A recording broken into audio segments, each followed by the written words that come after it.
Welcome back to the channel, everyone. We're moving right along on this conversion. Like I said, time is of the essence.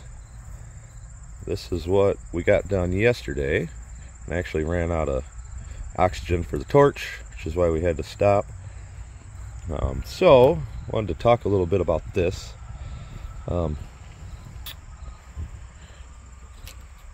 Due to the design of these, they're a little bit different than the Gleaners. The Case IHs don't run a feeder beater right here. They have a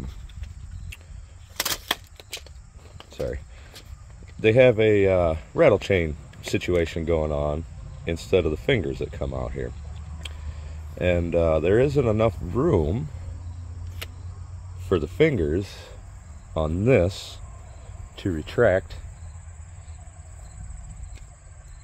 They'd be hitting stuff in there. It's just that close, which is not really a problem because everything's closer and it should feed a little bit better. But in order to make everything work, this has to come out, as you see here. And I'm just going to get some measurements off of this for you guys so that you can see what I did. Now this was, I had to remember geometry to get all this stuff figured out. We'll talk about it.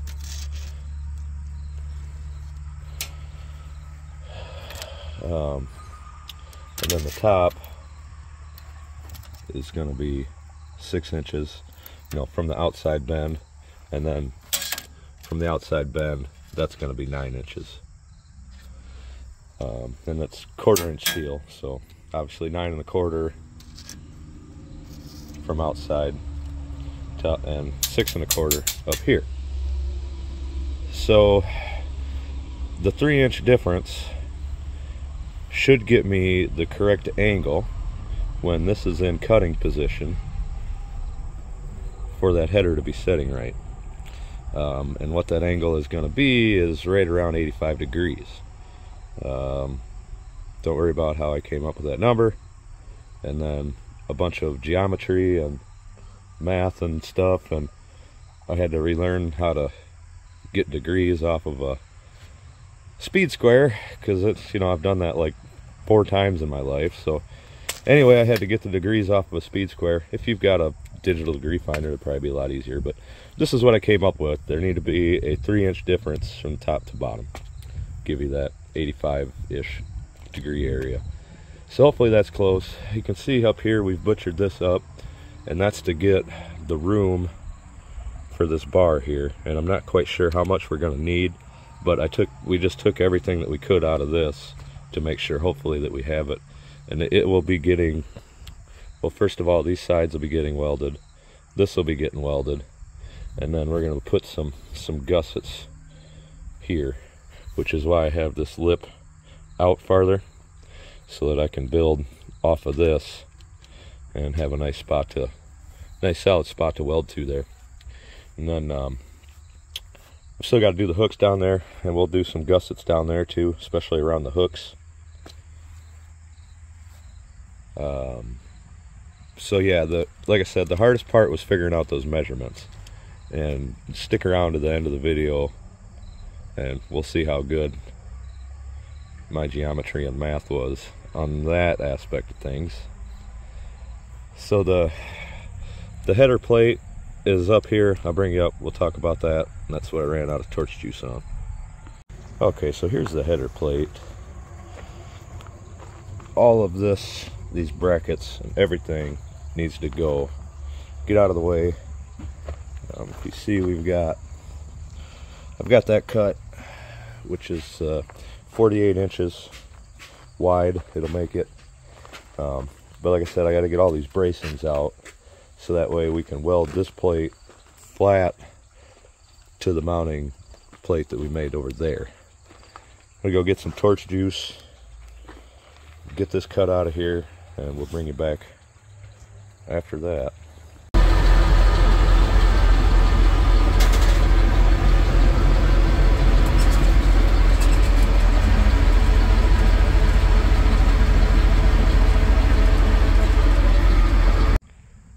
Okay, here is the adapter plate on the header itself. like I said, now we'll be able to leave this on the combine. If you get another redhead, or you'll be able to take it off of the combine like this, obviously, as you guys can see.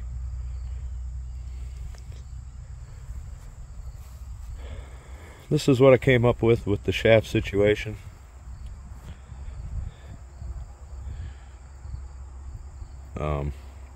This isn't, there's 50 different ways to run this thing. Not saying this is the best, probably isn't. I got a couple of things yet to add.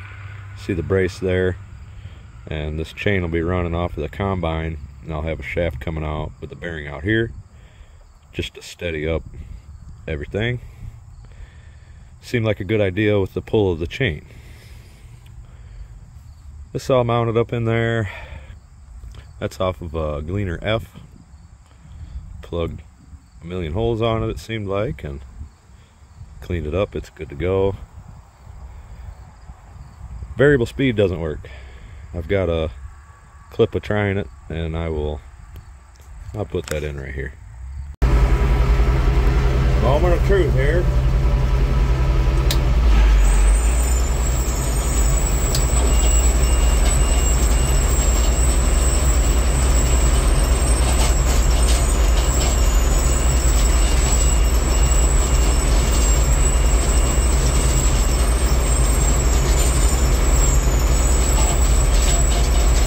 This thing seems to be all or nothing.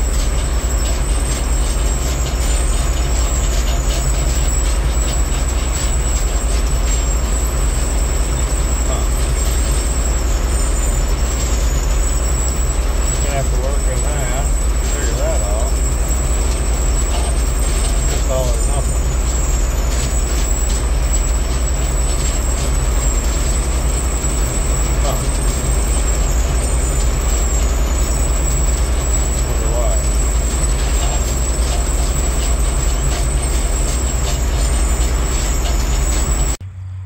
So that's the main problem that I'm having right now, and really hard finding information on this. I needed to know if it took a 0 to 12 volt, to make the solenoid work, or if it took a 12 volt pulse, which meant the switch in the cab that I have would go to a pulser, and then it would pulse 12 volts depending on how many volts is going to the pulser.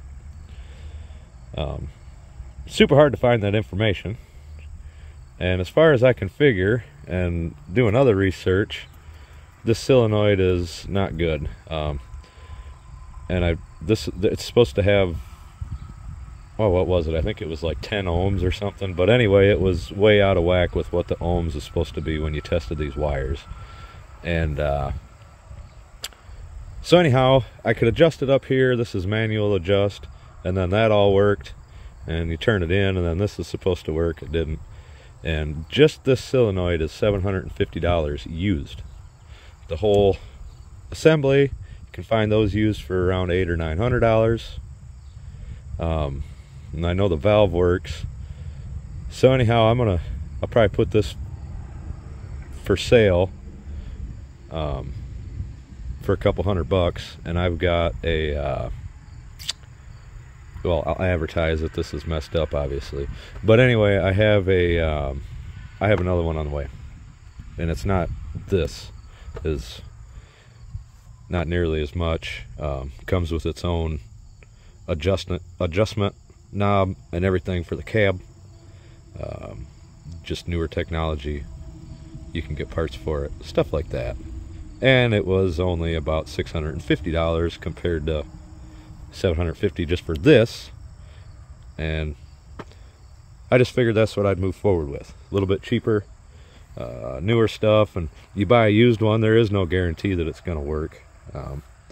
People aren't always honest, as I plan to be with that one. So that being said, the only thing that I am worried about is the distance here. Now the fingers do stick out 7 inches. The feeder beater and the fingers stick out 7 inches. It's like 7.5, 7.75. But there's a couple inch gap in between the fingers, which usually they're right on top of each other. So it's the one thing that I am worried about, but Guys do this all the time, and I don't really know. There isn't a lot of room here if it doesn't feed. Like, I'll be able to take like an inch out of that if I have to, but hopefully I don't have to. I think it'll be fine. You guys will have to check out the first harvest video to know. We replaced all of them. It's missing no fingers now. A couple of them need to be bent a little bit straighter. I'm going to grind a square edge on these. The sickle is a tiger jaw setup. It's actually in darn good shape. There's a couple of small things, a couple of little bolts missing that I've got to replace, and that's really no big deal. Take me an hour or so and the sickle will be ready to go. The biggest thing I have left to do is that gap right down there. You can see there's a high spot here. Once we get that high spot beat out of it, that'll be easy to patch that spot, so that way we're not losing seeds down through there. Seems beneficial.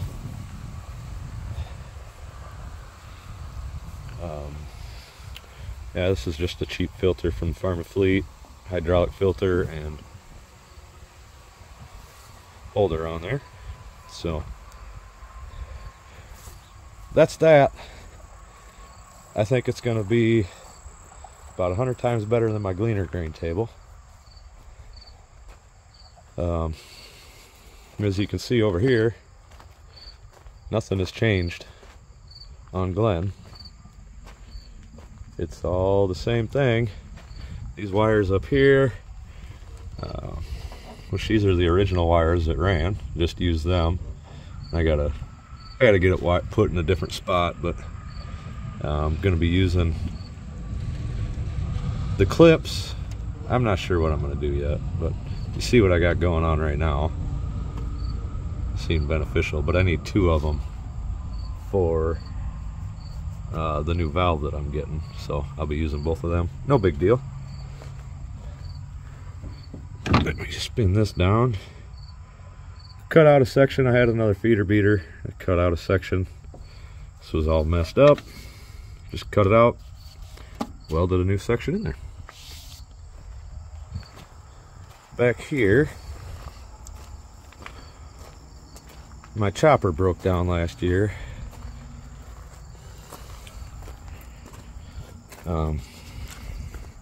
This whole section of it was cracked behind the bearing. What happened was the bearing must have got hot, locked up, and it ripped out of there.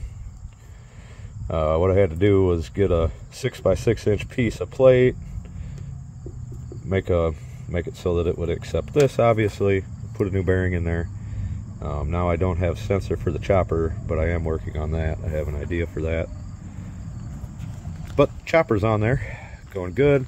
Replaced, there was a couple of fingers in these, the fingers that stick through. There was 3 of those missing, so we replaced those. And a bunch of stuff up in the cab here. I'll bring you up and talk about that a little bit. In here has been a fun time. Mouse, of course. Wonder why my flashers quit working. Every single wire that they could chew off of that, they did.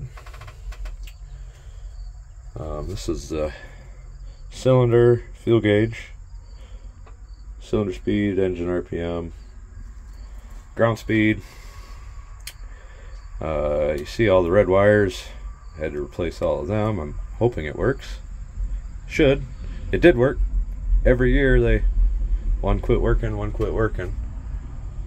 But what I did here, this is that aluminum tape for like window tape, construction stuff. Just wrapped it up around there. I don't believe that the mice will be messing with them any longer.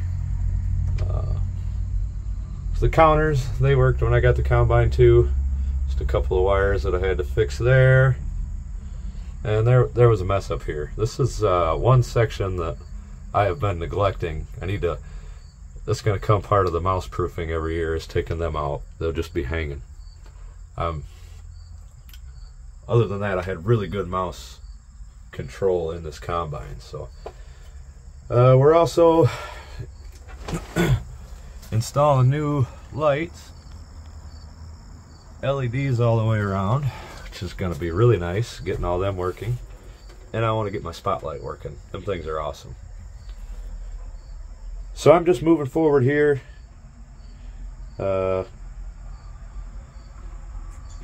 Yeah, moving forward. When I get the header on and start testing it again, we'll bring it back and we'll take a look, see what you guys think. Well, we're all oiled up and ready to give her a shot. Heading out here into the soybeans, and we're gonna see what happens. Being organic, I sure am happy with the weed control this year. Not perfect, but I learned a lot. And next time we have soybeans, it'll be even better. That's all you can do. Live and learn. So let's see how this thing works. Give you a short clip and we'll call this one a video. Unless it completely fails and we got to do some more fixing, I'll show you what I did there. I just could not be happier about this. When I get done tonight, I'll stop and I'll talk about it. But it is night and day difference from what that Gleaner head was. Just night and day.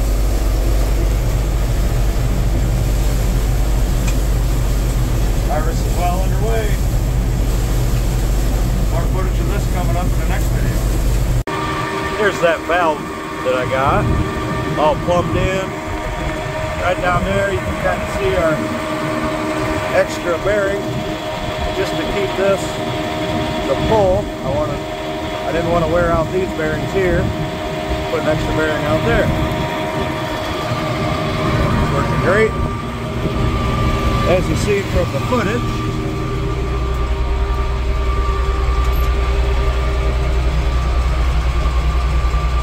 I don't know why it won't. There we go. This is just excellent. There is a lot of range. You can really fine-tune this reel, which I think it's making a huge difference. This header is just feeding so much better. And I had talked about being worried about the gap in between these fingers and the feeder beater, and I've sent some slugs through this thing that there was no question in my mind that I was going to have a clog up the feeder beater there. And that distance seems to make it so that them fingers can kind of break them chunks up, them slugs up a little bit. And I mean, it's just eating anything that this head sends at it. So anyway, the distance in between there is actually better, to be perfectly honest. It seemed like they were so close on the Gleaner header that it must have been creating a choke point right there. So any fear that I had about this conversion has completely been alleviated. So this is where we'll end it. I'd like to thank everybody for watching. Harvest is obviously underway, and we'll talk about why there's piles of stuff in the field next video. So thanks for watching, everybody, and I hope to catch you on the next one.